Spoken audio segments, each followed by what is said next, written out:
मधुपुर नाम का एक प्यारा सा गांव था जहां पर रंगीला चाय वाला रहता था। पूरे गांव में उसकी चाय बहुत बढ़िया थी।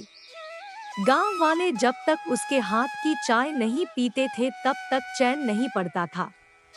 गांव वाले रंगीला की तारीफ करते हुए थकते नहीं थे। रंगीला भाई, आपकी चाय बहुत जबरदस्त है। मेरी मानो तो आपको शहर में एक चाय की दुकान खोलनी चाहिए। आप कहो तो मैं कोई जगह देखूं। राजू भाई, मुझे भी ख्याल तो आया, लेकिन मेरे पास इतने पैसे कहाँ हैं कि मैं शहर में अपनी दुकान खोलूं। रंगीला भाई, तुम अगर चाहो तो मैं तुम्हारा पार्टनर बन जाऊं। हम दोनों मिलकर दुकान खोलते हैं।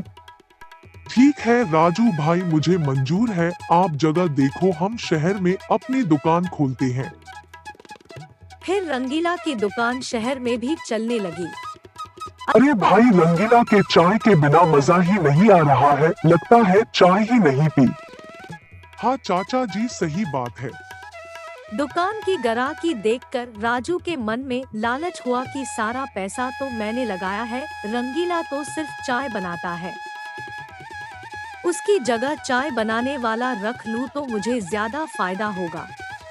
राजू ने चाल चली। उसने रंगीला से कहा कि देखो रंगीला भाई, मैंने ब्याज पे पैसे लेकर लगाए थे तो उनको वापस देना है। या तो तुम दुकान रख लो या फिर मैं रख लूं। राजू भाई, मेरे पास कहाँ इतने पैसे हैं। वह तो आपने कहा, इसलिए मैं गांव की दुकान बंद करके आपके साथ यहाँ पर दुकान खोला। देखो भाई, यह तुम्हारा प्रॉब्लम है, मुझे तो पैसे चुकाने हैं। या तो पूरी दुकान तुम रख लो या तो अपने गांव की दुकान फिर से खोल लो। ठीक है, मैं इस दुकान से हट जाता हूँ, आप ही संभालो यह दुकान। इतना कहकर रंगीला वहां से निराश होकर चला गया। राजू खुश हो गया कि उसकी चाल काम कर गई। रंगीला ने अगले ही दिन फिर से अपनी पुरानी दुकान गांव में चालू कर दी। अरे भाई रंगीला, अच्छा हुआ कि तुमने दुकान खोल दी। तुम्हारी चाय के बिना तो मजा ही नहीं आता था। फटाफट चाय पिलाओ हम सबको। जी अभी लाया। अब मैं कहीं दुकान नहीं खोलूंगा, अपने गांव में ही रहूंगा। वाह भाई, मजा आ गया। कितने दिनों के बाद रंगीला के हाथों की बनी चाय पी है। दूसरी तरफ राजू ने चाय का नया कारीगर रखा, लेकिन उसकी चाय अच्छी नहीं बन रही थी। ग्राहक राजू से फरियाद करने लगे। राजू भाई, आपके चाय में पहले जैसा स्वाद नहीं रहा। मैं कितने दिनों से आपसे फरियाद कर रहा हूँ, आप ध्यान ही नहीं दे रहे हो। आज से आप हमारे ऑफिस में भी चाय देना बंद कर देना। ऐसी चाय हमें नहीं पीनी है। मुझे समझ आ गया है कि रंगीला के जैसी चाय कोई भी नहीं बना सकता। मैंने लालच में आकर उसको निकाल दिया। अब मेरी दुकान बंद होने के नौबत पर आ गई।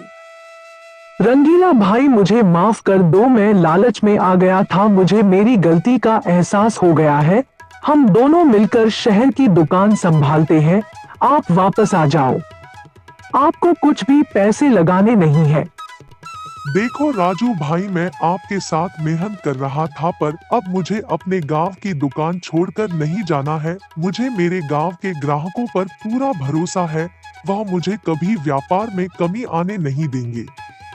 राजू मन ही मन पछतावा करने लगा और रंगीला फिर से अपनी मस्ती में चाय बनाने लगा। दोस्तों, हमें इस कहानी से सीख मिलती है कि हमें किसी की मेहनत का गलत फायदा नहीं उठाना चाहिए और किसी भी आदमी की मेहनत पर शक नहीं करना चाहिए।